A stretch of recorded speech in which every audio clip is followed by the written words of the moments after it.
De retour sur Houdini, je vais dans Magical Orb. On va aller regarder le Pop Network d'un peu plus près. Je rentre dans le Pop Network. Et lorsque je fais play, j'avance un petit peu, on va voir ce qu'on appelle du stepping. Alors je vais passer en mode pixel. Je clique gauche sur cette icône Material Properties et tout en bas, je passe en pixels. Et on va avoir, si on fait play, ici ce qu'on appelle le stepping, à ce niveau-là.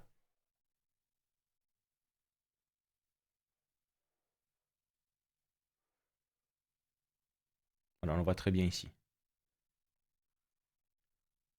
C'est deux franges. On peut le réduire en sélectionnant dans le pop source. On va changer jitter burst time. De positive, on va le mettre en négative. Interpolation source, on va le mettre en back. Et interpolation méthode, pas match topologie, mais use point velocity. Je retourne sur la première frame. Et maintenant, on a beaucoup moins de stepping. Voilà, à ce niveau-là, c'est un petit peu disparu. Je remonte dans le Magical Orb. Et on va regarder le look dev d'un peu plus près. Pour le look dev, on a créé cet attribut angle, set look, et on va définir la couleur à ce niveau-là. Alors, plusieurs problèmes vont se poser. Ici, ce que l'on fait, on est dans le contexte géométrie, et c'est dans ce contexte géométrie que l'on va définir les couleurs sur chaque point. Houdini va lire chaque fichier qui contient toutes nos particules, et ensuite, à chaque frame, il va appliquer ce node. Il va appliquer tout ça sur tous les points. Ça peut être problématique si, par exemple, une autre personne va vouloir faire le look dev. On peut avoir une personne qui va être dédiée au look dev, et il va devoir retourner dans ce contexte géométrie et pas rester dans les lobes, pas rester au niveau de Solaris. Du coup, on ne profitera pas à 100% de l'interface de Solaris et des performances de Solaris. Ce que l'on va faire, c'est qu'on va récupérer notre attribut angle, et ce qu'on a mis ici, on va le faire simplement shader, mais dans Solaris directement. Comme ça, si une personne dédiée au look dev ouvre Houdini, n'aura pas besoin de toucher votre scène. Alors, je vais rétrécir la fenêtre. Je retourne dans les lobes, dans Stage, dans Material Library.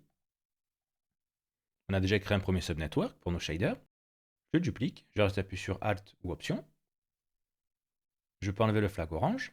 On a Layer 2. Je remonte dans Stage. Et au niveau des propriétés de Material Library, je change Layer 1 en Layer 2. La géométrie passe reste la même. Je retourne dans Material Library. Dans Layer 2. Je vais afficher la caméra. On avait déjà mis ça en place. Je vais ouvrir la fenêtre sur la droite pour aller dans mon contexte Object. Là, je suis dans la Magical Orb. Et on va regarder ce qu'on a mis en place au niveau du setLook, des attributs. Donc ces attributs, on va les lire directement dans les shaders. On a le node USD Pramvar Reader qui va permettre de lire un attribut. Donc le CD, on va le créer ici. Mais l'alpha et le piscal, on va devoir les set à ce niveau-là. On va devoir les laisser ici. On ne va pas utiliser les rampes.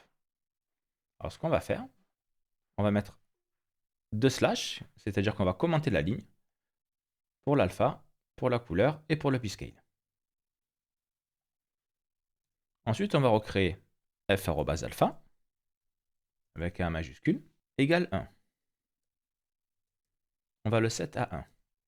Alors c'est un float, normalement on devrait marquer 1.0, mais on peut laisser 1. Et pour le p-scale, donc on avait défini le p-scale à 0.0002. On va marquer f@p-scale égale 0.0002 avec un point virgule. Donc la couleur est partie, très bien. On n'a que du noir et blanc. S'il y a un petit bug comme ça, c'est juste au niveau de l'affichage. Dans Karma XPU, il faut restart le render. Ça arrive souvent quand on resize la fenêtre, quand on change la fenêtre de taille. Donc maintenant, au niveau des shaders, on va venir lire ces informations, alpha et p-scale. Et pour la couleur, on va recréer le CHRamp qu'on a ici, on va le recréer dans les shaders. On va commencer par la couleur.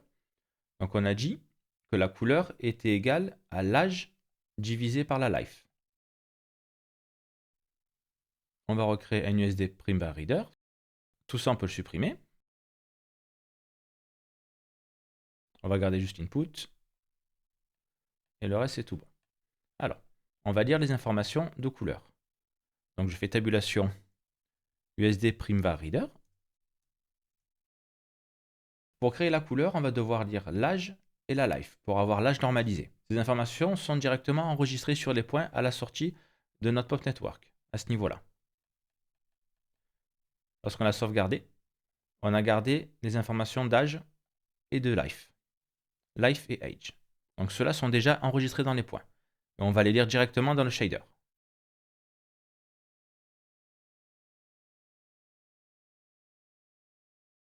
Donc dans l'USD Primvar Reader, on va lire l'âge. Donc c'est bien un float. Je duplique USD Primvar Reader. Et cette fois-ci, on va lire la life. Et si on regarde l'opération que l'on fait ici, on fait l'âge divisé par life. On tire un lien. Je fais tabulation divide. Et je relis la life en dessous. Donc on a bien l'âge divisé par la life. Là, on a cette valeur. On a l'âge normalisé. Maintenant, on va ajouter la couleur. Pour la couleur, on va ajouter une rampe, comme on a ici. On a une rampe color. On va faire pareil. Je tire un lien. Et je tape rampe. On va utiliser le deuxième, Karma Ramp Parameter.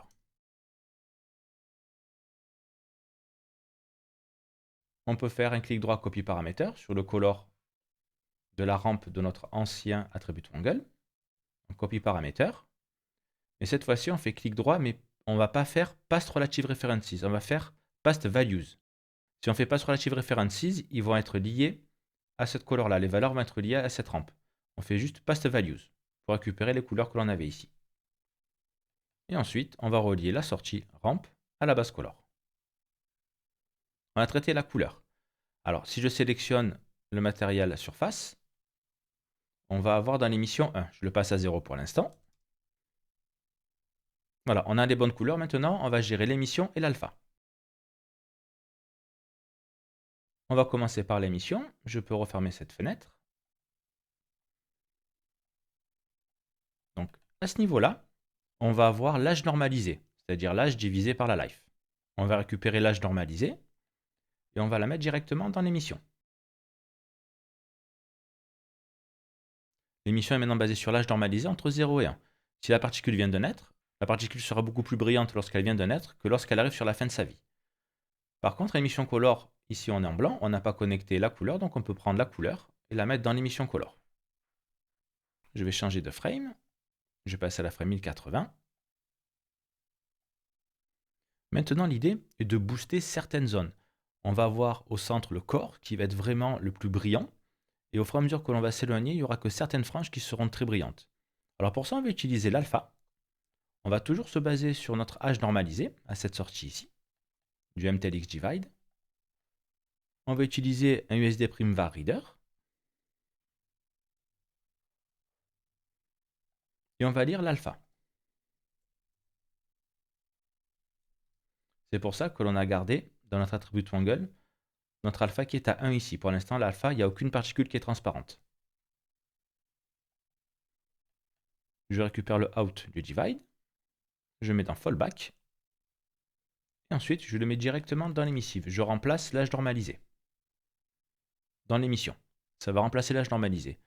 Donc maintenant, les particules qui ne seront pas transparentes au centre seront plus brillantes que celles qui sont sur l'extérieur.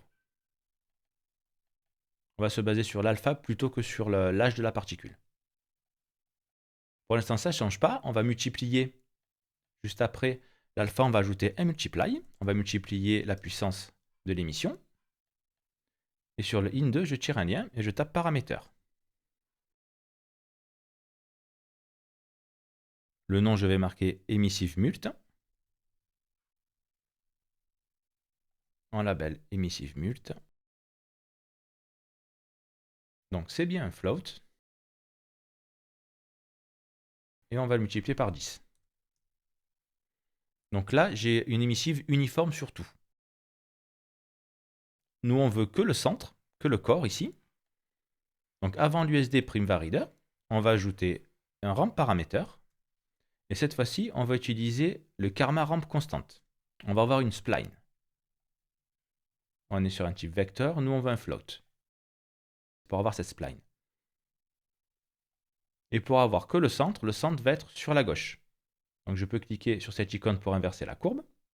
Et si je remonte, je resserre vraiment là, on va avoir que le corps qui va briller. Ça commence à être sympa.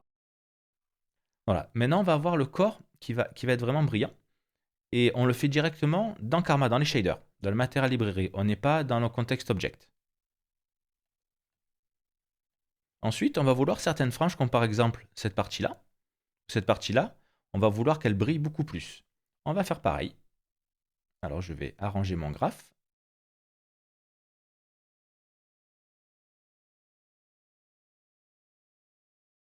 Je vais sélectionner ces 4 nodes et je vais ajouter une frame autour.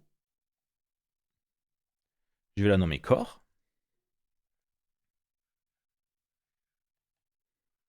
Et on peut récupérer ce qu'on a fait ici. On le duplique. Et cette fois-ci, après le multiply, on va l'ajouter. Je fais tabulation add. Et je connecte la sortie à l'input numéro 2. Et on va changer la rampe qui est ici. Donc là, on est en début. Maintenant, on va la mettre en fin. Je clique sur cette icône, il me la met à la fin. Le param numéro 2 a le même nom que le param numéro 1, ce qui veut dire qu'ils auront toujours les mêmes valeurs. Et là, on ne peut pas la changer. On ne peut pas la changer parce qu'ils ont le même nom. On va changer, on va marquer emissive mult end. Et je vais renommer le premier emissive mult, je vais la nommer emissive mult core. Et maintenant, dans le param numéro 2, emissive mult end, je changerai le nom après. Et celui-là, moi je vais changer maintenant, param emissive core. J'ai oublié de marquer core, voilà. Donc je retourne dans le param numéro 2. Et au niveau de la rampe, qui est juste avant, on est bien sur la droite. Et si je descends, voilà, on va éclaircir les autres zones. On va pouvoir comme ça définir une zone qui nous intéresse pour ajouter un peu plus de brillance, un peu plus d'émissive. Voilà, on a quelques zones ici qui sont beaucoup plus claires. Alors je vais augmenter l'émissive mult end. Donc l'émissive, je suis à 10. Si je mets 100 par exemple, ça va être très très brillant. Et dans la rampe, je peux encore resserrer.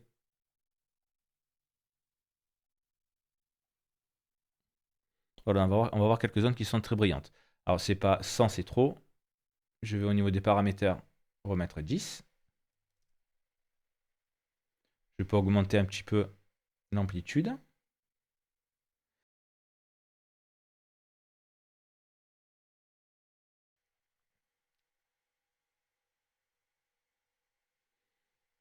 Ici, ça peut être sympathique. Alors, je vais changer de frame, voir ce que ça donne sur d'autres frames.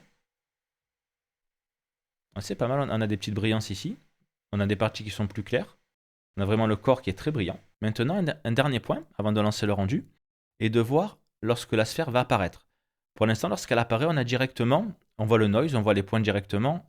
Et ce qui serait sympa, c'est de ne pas voir les points, le corps, et de faire apparaître le corps blanc un peu après. Une fois que les points sont bien apparus, par exemple, 1 seconde ou 2 secondes après. Bon, ici, on voit bien la sphère qui est formée. À ce moment-là, on fera apparaître le corps. Alors pour ça, on va utiliser un karma ramp constante, mais on va le mettre en sortie au niveau de l'opacity.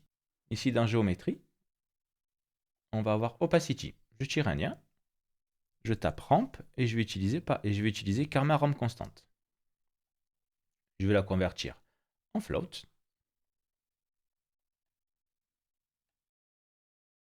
Et je peux la brancher directement dans mon âge normalisé. Directement ici.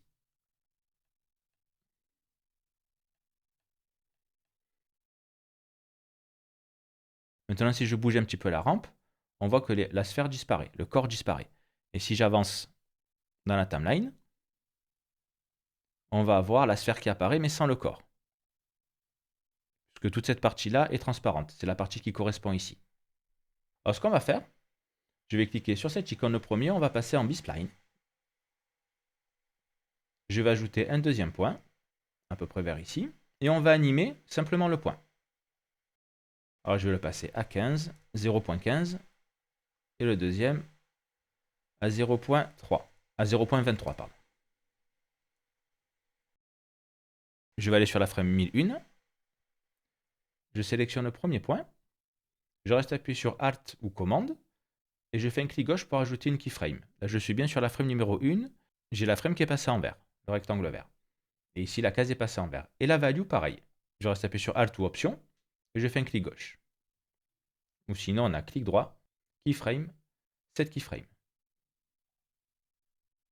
Ensuite, on va avancer.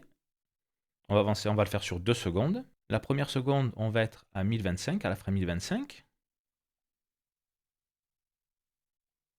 Frame 1025, on va ajouter une keyframe en position et en value. Et au niveau de la position, on va passer à 0. Ensuite, on va aller à la frame 1050. On va ajouter une keyframe sur la position, sur la value. Et au niveau de la value, on va passer à 1. Maintenant, le corps est pleinement apparu. Et on va voir le corps qui va apparaître au fur et à mesure de l'animation.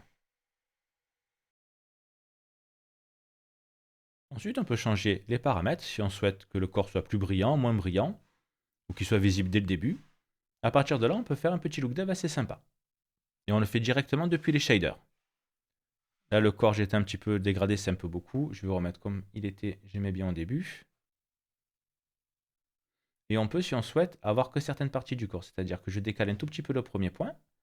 J'en ajoute un troisième et je le mets à 0 au tout début.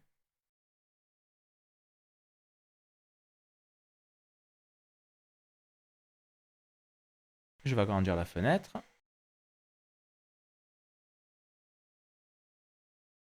Restart render. Je repasse sur la caméra numéro 1.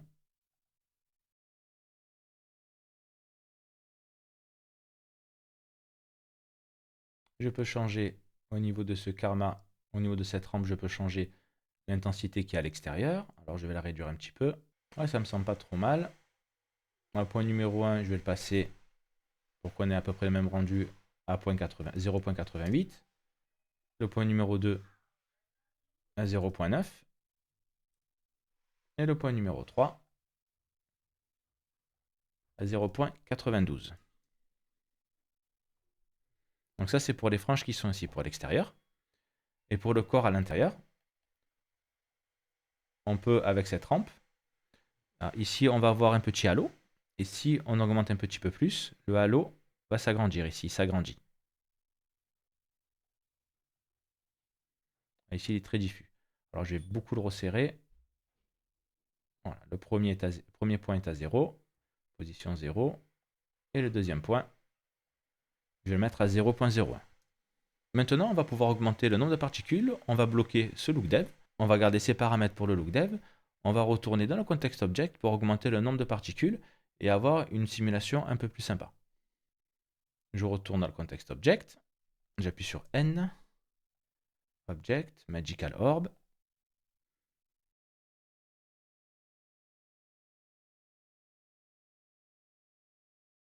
Je crée un attribut angle en dessous de cette look. Attribut angle. Je vais copier simplement l'alpha et le p-scale. Je vais le nommer set alpha p-scale. Ce set look, je peux le désactiver, j'en ai plus besoin. Et ensuite, on va pouvoir augmenter notre nombre de particules.